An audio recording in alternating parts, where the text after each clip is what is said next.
Hey guys, welcome to another episode of Cook Cook Cook. Hope you and your family are doing perfectly well. If you're someone who likes stuffed parathas, this episode is just for you. So, what we'll be making today is aloo paratha, and to accompany it, we'll make a quick egg roast. So, let's go and see the process of making a delicious aloo paratha and a egg roast to accompany it.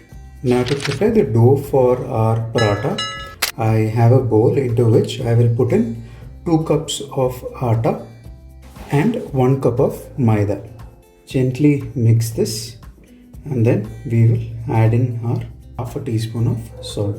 After the salt is mixed, we will add 1 teaspoon of ajwain. And to this we will add about half a cup of curd. Mix the curd well. After you have mixed the curd well, we'll have to pour in sufficient amount of water to keep mixing this into a dough consistency. Make sure to add little water at a time so that we do not make the dough very watery. When the dough has started forming shape, we can add in about 50 grams of melted butter. Our dough is now ready. It has reached the kind of consistency and softness that we require to make our parathas. So I'll just put a little bit of oil on top of this, just like about a little, and we will set this aside for the next 40 to 45 minutes because we have added curd in this. So we will let the curd do its magic and soften the dough more. Alright, so now while we wait on this, we will work on the filling for our aloo paratha. To make the filling for our paratha, I have a pan on the stove into which I'll pour in a little bit of oil, about 1 to 1.5 tablespoons of oil. Once the oil is hot, we can add in about a tablespoon of chopped garlic, followed by a tablespoon of chopped ginger. After the ginger and garlic has got a mild roast, we can add in our chopped onions.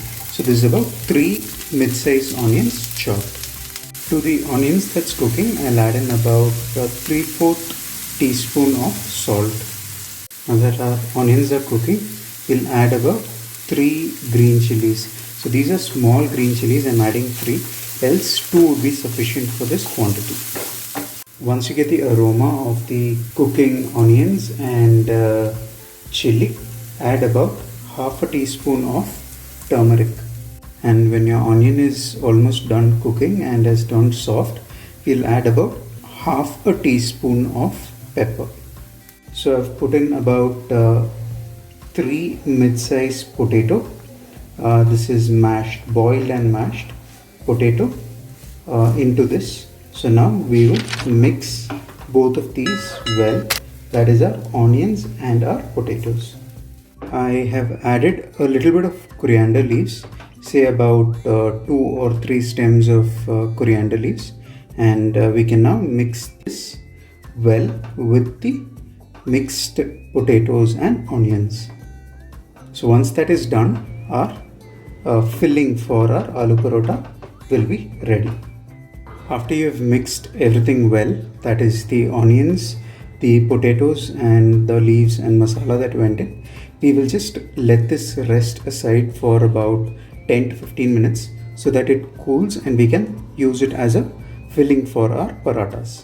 While the filling for our aloo paratha is cooling down, we will make our curry for the paratha. So we'll be making egg roast today. So I have my pan on the stove into which I will pour in a little bit of oil and put in about 3 mid-sized onions sliced. To these onions that are cooking, we'll add about half a teaspoon of salt. We could add more later if required. And we will let the onions cook until they turn translucent and get soft. After the onions have turned nice and soft, we will add 1 teaspoon of ginger paste and 1 teaspoon of garlic paste. Give it a quick mix, and now we can add in our tomatoes. This is 2 large tomatoes sliced. Give the tomatoes a good nice mix, and we would want it to get very soft and completely almost like dissolve or mash into the onions. So we will cook it until we reach that kind of a consistency of these tomatoes. Now that our tomatoes are almost mashed well, I will add few curry leaves and start adding our powdered spices. 1 teaspoon of red chili powder, this is Kashmiri red chili powder, half a teaspoon of turmeric, 1 teaspoon of coriander powder, and half a teaspoon of cumin or jeera powder. Now let's give all of these powdered spices a nice mix. After our powdered spices along with our onions and tomatoes have cooked for about 30 to 40 seconds, we can pour in about 3/4 cup of water and mix it well. Once the water starts to boil, we can add in our coriander, a handful or little less than that. You can now see that our masala is boiling, so I will put in our boiled eggs.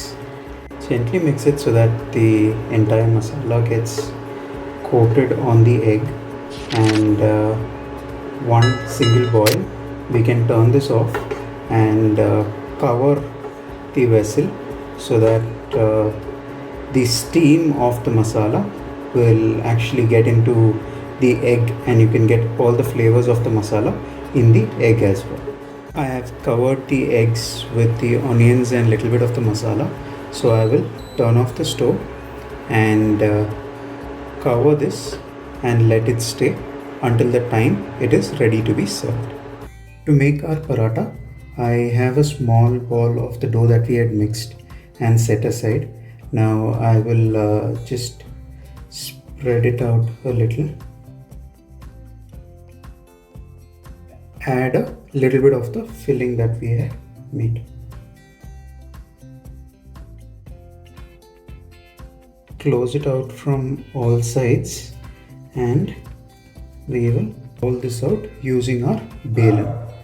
Alright, so I will just sprinkle a little bit of the maida and atta so that it does not stick onto my stone. So you can see now our paratha is ready. So all that you will have to do is put it on the tawa and cook it. So let me prepare my other paratha as well so I can cook both together. To make our paratha, I have my tawa on the stove onto which I have put my paratha that I flattened out. You can apply a little bit of ghee if you like, ghee or butter. It would be great for your paratha.